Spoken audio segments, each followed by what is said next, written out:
Just miss. నా ప్రాణం పోయింటే నా ఆత్మ నిన్ను వదలదా? ఆత్మ మాత్రం చేతులు గాజులు తొడుక్కొని ఉంటుందా? నీకన్నా ముందు నా ఆత్మ వచ్చి నిన్ను చంపేస్తుంది. రే నువ్వు పిచ్చోడు బా లేక పిచ్చోళ్ళ నటిస్తున్నావు. వచ్చే వాళ్ళని అడుగు.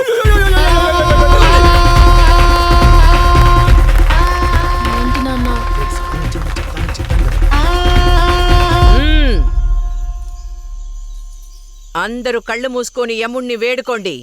ఓం యమాయ నమః.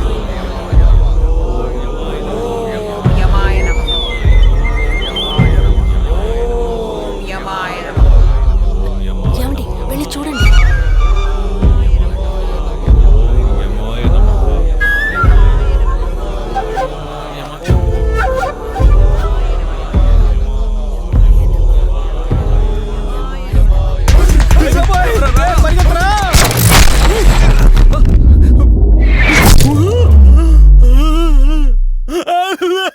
మన వాళ్ళకి దొరకడానికి ముందే ఏదో ఒక విధంగా వాడిని వాడి ఫ్రెండ్ని చంపేయండి. వెళ్ళండి. అన్న నాకు సందేహం అడగొచ్చా? ఏంట్రా? వాడిష్టపడిన పిల్ల కోసమే కదా వచ్చాడు, వాడిని చంపొచ్చు. మేధావి, సోము గీతను ఎత్తుకొచ్చినా ముట్టుకోకుండా భద్రంగా ఉంచాడు, వాడిని విలన్ అంటున్నావు. అదే దాము కాపాడి సందేహించి కాల్ చేశాడు, వాడిని హీరో అంటున్నావు. ఇందులో సోము విలనా దాము విలనా? సోము హీరోనా దాముయే విలనా? రే దాము విలనేంట్రా, వాడు చాలా మంచివాడు. హీరో సోముయేరా విలన్. ఈ స్టోరీలో సోము నేనే, దాము నేనే. అది నా పెళ్ళం, నేను తెచ్చుకున్నాను. ఎవడొచ్చినా చంపుతాను. వెళ్ళి చంపండి పోడు. అలాగే ఇంకో సందేహం, మన ఆచారం ప్రకారం మన ఊర్లో చంపొచ్చురా, నన్ను దొబ్బకరా పోరా.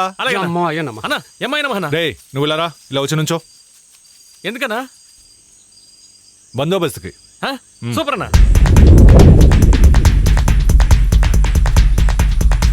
ఏంటమ్మా ఇలా వచ్చేసావు?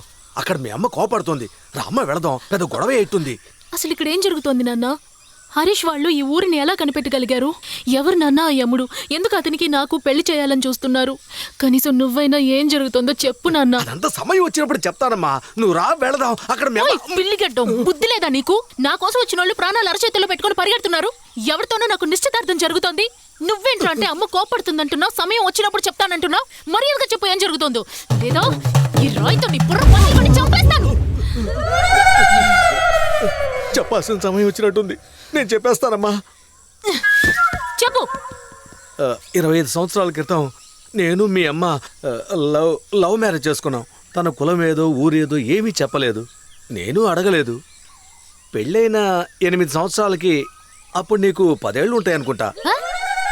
అయ్యయ్యో కాదమ్మా, పెళ్ళయ్యి 10 ఏళ్ళు, నీకప్పుడు 8 ఏళ్ళు. మీ అమ్మ సడన్గా ఒకరోజు వాళ్ళ అమ్మని తమ్ముడిని చూడాలి అంది.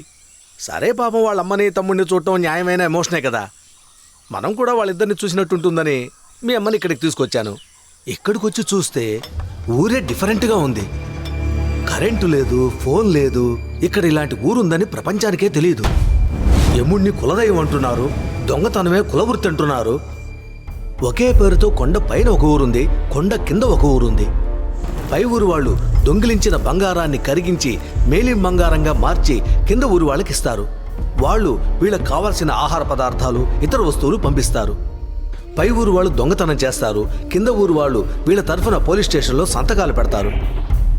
ఏదైనా సమస్య వస్తే అడవిలో ఉన్న ఊరు ఖాళీ చేసి వేరే చోటుకి వెళ్తారు. పైన యమసింగపురం, కింద యమసింగపురం. 2 ఊరోళ్ళు తోడు దొంగలే. ఈ రహస్యాన్ని 2 ఊరోళ్ళు కాపాడుతున్నారమ్మా. నిన్న ఊరి హిస్టరీ జియోగ్రఫీ గురించి చెప్పమని అడిగానా? నాకెందుకు ఇప్పుడు పెళ్లి చేయాలనుకుంటున్నారు? అది మాత్రం చెప్పు చాలు. చెప్తానమ్మా. నాకు ఇవన్నీ చూసి చాలా భయం వేసింది. ఆ రోజు నన్ను యమధర్మ పంచాయతీకి తీసుకువెళ్లారు. యమధర్మ పంచాయతీ? నువ్వు మన కులం కాని వాడిని ఎవరినో పెళ్లి చేసుకుంటే వాడిని ఈ ఊరి వాడిగా మేము ఒప్పుకోవు. నువ్వు నా కూతురు అయినా ఈ ఊరి కట్టుబాటు నేను మీరలేను. యమా, నేను పనిలో ఉన్నాను. బావా పనిలో ఉన్నారు. యమా,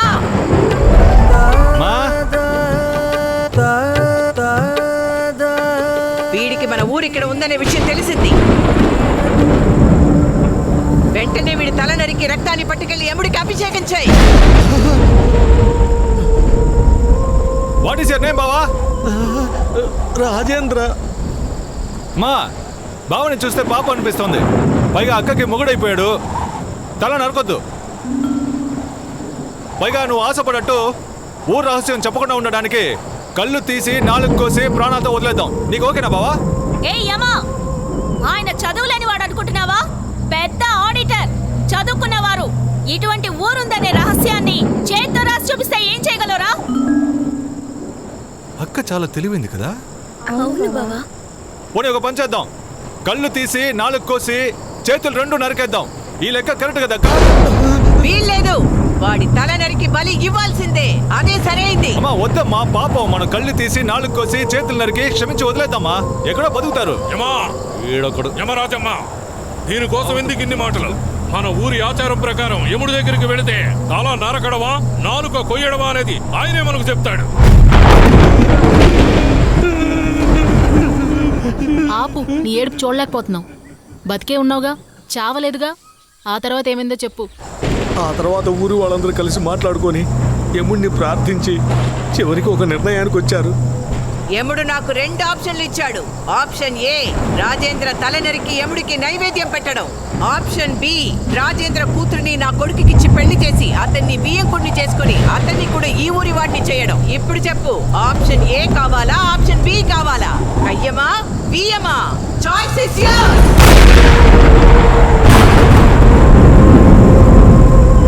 ఓరి దుర్మార్గులారా, అంటే నాకు చిన్న వయసులోనే పెళ్లి చేసేశారా? లేదమ్మా, కేవలం నిశ్చితార్థం మాత్రమే జరిగింది. కానీ మా మనసు ఒప్పుకోలేదు. మీ అమ్మకు తెలిసిన ఒక అడవిదారు చూపి మనల్ని ఇద్దరినీ తప్పించింది. నేను నిన్ను తీసుకుని పారిపోయి వచ్చేశాను. తర్వాత ఏయ్ నయవంచకి, నీకు ఎంత ధైర్యం ఉంటే నాకు కాబోయే పెళ్ళాన్ని నాకు తెలియకుండా నా అనుమతి లేకుండా ఊరు నుంచి పంపించేస్తావు? వాళ్ళని ఇప్పుడే తీసుకొచ్చి నీ కళ్ళ ముందే నీ మొగుడు తల నరికి ఆ రక్తంతోనే దాని నుదుట బొట్టు పెట్టి దానికి నేను ఈ తాళి కట్టలేదంటే నేను యముడిని కాదే.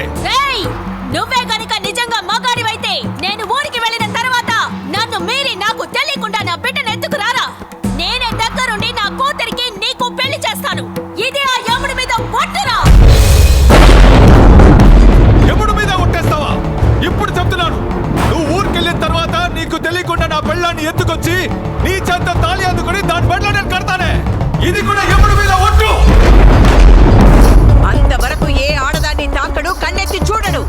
ఒక తపస్సులాగా ఆ పిల్లని మాత్రమే మనసులో ఉంచుకుని ఒక శిశులైన బ్రహ్మచారిగా ఏకపత్ని వసుడిగానే బతుకుతాడు. ఇది కూడా ఆ యముడి మీద ఒట్టు, యముడి మీద ఒట్టు.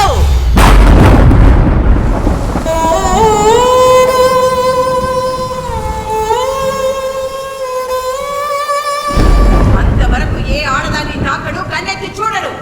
ఒక తపస్సులాగా ఆ పిల్లని మాత్రమే మనసులో ఉంచుకుని ఒక శిశులైన బ్రహ్మచారిగా ఏకపత్ని వసుడిగానే బతుకుతాడు.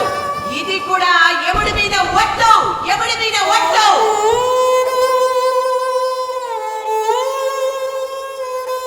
ఏంటి, యముడి మీద ఒట్టేశారా మీరంతా? అసలు ఏ కాలంలో ఉన్నారింకా? ప్రపంచం ఎంత స్పీడ్గా వెళ్తోంది. ఆఫ్టర్ ఆల్ ఒక ఒట్టు కోసం అమ్మ ఈ పెళ్లి చేయడానికి ఒప్పుకుందా? నువ్వు ఊరికి అలా తీసిపారేయకమ్మా. ఈ ఊరు వాళ్ళని ప్రాణాలిమ్మన్నా సంతోషంగా ఇచ్చేస్తారు. కానీ యముడి మీద వేసిన ఒట్టు మాత్రం ఏ పరిస్థితుల్లోనూ మీరరు. మీ అమ్మ కూడా ఈ ఊరు మనిషే కదా, తను మాత్రం మీరుతుందా? సరే, నీకు ఈ అడవి దారి తెలుసు కదా, నేను వాళ్ళిద్దరిని కనిపెట్టి తీసుకొస్తాను. నాకు దారి చూపించు, మనం తప్పించుకుందాం. అయ్యో, నాకు తెలియదమ్మా. వీళ్ళు ఈ ఊరిని తరచు ఎక్కడెక్కడికో మార్చేస్తూ ఉంటారు. నాకు ఈ ఊరు జాగ్రఫే తెలియలేదు. మనం ఇప్పుడు ఎక్కడున్నాం కూడా తెలియట్లేదమ్మా. మీరేం కంగారు పడకండి, నేను మిమ్మల్ని ఇక్కడి నుంచి తప్పిస్తాను. వాళ్ళిద్దరూ కనిపిస్తే సాయంత్రం పెళ్లి కూతురు ఉండే ఇంటికి తీసుకురండి. అక్కడి నుంచి ఎలా తప్పించుకోవాలో నేను చెప్తాను. నువ్వెందుకు మేమెలా తప్పించుకోవాలో చెప్పడం? అంకుల్, మీ అమ్మాయికి స్క్రూ లూజా ఏంటి? తప్పిస్తానంటే ఎందుకంటోంది? కాస్త అర్థమయ్యేలా చెప్పండి. మీ అమ్మాయిని మీరు మాత్రమే కాపాడగలరు అంకుల్, మర్చిపోకండి. సాయంత్రం 7 పెళ్లి కూతురిల్లు.